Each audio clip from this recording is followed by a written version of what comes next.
Buenos días. El siguiente vídeo va a ser para corregir la tarea que tenemos pendiente de las preguntas relacionadas con el vídeo sobre la Edad Media, pero para aprender un poquito más sobre el tema nos vamos a parar un poquito en qué es todo esto del Imperio Romano. Entonces, el Imperio Romano comienza allá por el año 27 antes del nacimiento de Jesucristo, con el emperador llamado Augusto, que es este que está aquí. Emperador significa que era aquel que ganaba o que vencía en la batalla. Después de este emperador, a lo largo de todo el Imperio Romano se suceden numerosos emperadores, pero bueno, el inicio de lo que conocemos como Imperio Romano pues fue con este. El imperio, como veis aquí, ocupaba una gran extensión de territorio, incluyendo la península ibérica. Y durante 2 siglos el imperio funcionó bastante bien, pero en el siglo III después de Cristo entra en una grave crisis política, económica y social. Ya veis que esto de las crisis no es de ahora, sino que viene desde la antigüedad. Y entre todos los emperadores que hubieron en el Imperio Romano, después del fundador, que como ya os he dicho era Augusto, uno de ellos fue este que está aquí, el emperador Teodosio, que gobernó durante el siglo III, ya después de Cristo. Durante su reinado o durante su época de gobierno se le atribuyen, pues, entre otras cosas, el establecer como religión oficial en el imperio el catolicismo. Durante esta época la religión tenía una gran importancia y anteriormente a que gobernara Teodosio, la religión oficial había sido el cristianismo, que tiene semejanzas, pero también pequeñas diferencias con el catolicismo. Entonces, bueno, pues cuando él gobernó, pues estableció la religión católica como la oficial. Cuando Teodosio muere en el 395 después de Cristo, ya el imperio, que estaba en crisis, en una crisis social, política, económica, etc., pues se decide a su muerte que lo mejor para el imperio es dividirlo. Y ahí entonces es cuando empiezan a gobernar en el Imperio Romano de Oriente, donde que es uno de los que se había dividido el imperio, pues se lo queda Arcadio, y el Imperio Romano de Occidente se lo queda Honorio. Arcadio y Honorio eran hijos y herederos de Teodosio, por de ahí que ellos fueran los nuevos emperadores, tanto uno del Imperio Romano de Oriente como el otro del Imperio Romano de Occidente. Pero, ¿qué es lo que ocurre entonces?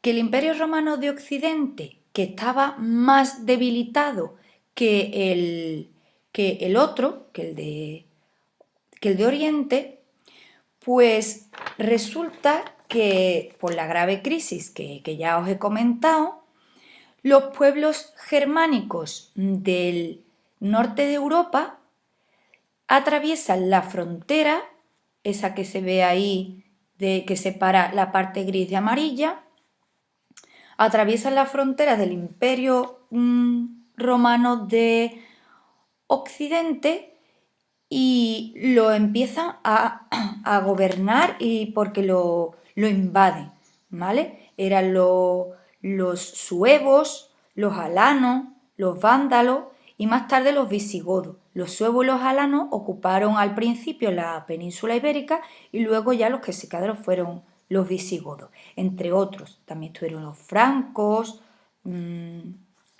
ostrogodos, ahí veis un montón de pueblos bárbaros que venían del norte. Entonces, el Imperio Romano de Occidente cae en el año 476, después de ser invadido por todos estos pueblos, y es cuando se reconoce como el comienzo de la Edad Media. Si recordáis los periodos en los que se dividía la historia para su estudio, pues antes de la Edad Media, de que llegara la Edad Media en el 476 aproximadamente, pues cuando había empezado el Imperio Romano y todo eso, estaba todavía en la Edad Antigua. Entonces, de los pueblos que llegaron del norte de Europa, los más importantes fueron los visigodos, porque fueron los que más tiempo se ocuparon la península ibérica. Más de 200 años la estuvieron ocupando, desde el 507 al 711 aproximadamente, que es cuando se produce la invasión musulmana procedente del norte de África, que derrotó al pueblo visigodo y empezó a expandirse por la península, por el norte, desde el norte de África y desde el sur de la península ibérica, es decir, desde Andalucía, y que empieza ya el periodo de Al-Ándalus. Al-Ándalus es una etapa muy importante en la historia de nuestro país. Como ya hemos comentado, comienza en el 711, pero ¿cómo y por qué? Bueno, veréis, en la etapa visigoda de la península ibérica se sucedieron un montón de reyes. Entre ellos estaba Leovigildo, Recaredo, que era hijo de Leovigildo, Recesvinto, unos nombres prácticamente impronunciables. Y ya, como os digo, se sucedieron muchos reyes. Allá por el 710, el que era rey del reino visigodo era Witiza. Pero también estaba Don Rodrigo, que es ese que tenéis ahí a la izquierda, que estaban en luchas por hacerse con el trono del reino visigodo. Por eso veis ahí en el mapa que está un poco dividida la península. Entonces, ¿qué es lo que ocurre?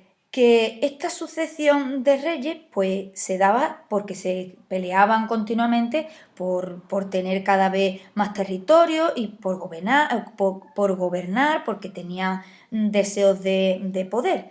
Entonces, como digo, estaba gobernando Witiza, el cual muere en extrañas circunstancias. Y entonces pasa a ser el nuevo rey del reino visigodo, el Don Rodrigo, que se conoce como el último rey visigodo en la península ibérica. ¿Y qué es lo que hace Don Rodrigo? Pues una vez que llega al trono, expulsa de la península ibérica a los hijos de Witiza, que tenían que haber sido los herederos del trono. Entonces, esta gente son acogidos en el norte de África, por allí por la zona de Ceuta y Melilla, por un amigo que era del rey muerto Witiza, y este es el conde Don Julián.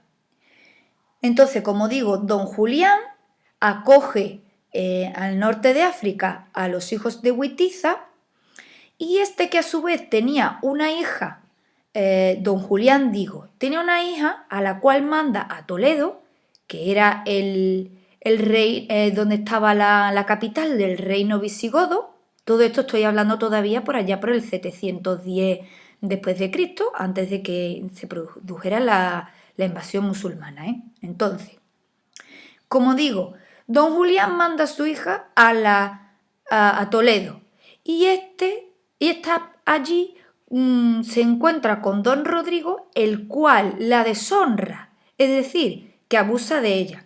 Entonces, ante esta injusticia, el conde Don Julián quiere vengarse, y como tiene acogido a los hijos de Witiza, que también se quieren vengar de él, pues se deciden a aliarse con unos amigos musulmanes del conde don Julián, a los cuales pide ayuda, porque claro, estaban asentados a su alrededor, porque vivían en el norte de África, entonces piden ayuda para formar un ejército y derrotar a don Rodrigo en una batalla conocida como la Batalla de Guadalete, en la cual acaban con el reinado del último rey visigodo don Rodrigo, y ya es cuando comienza la invasión de Al-Ándalus.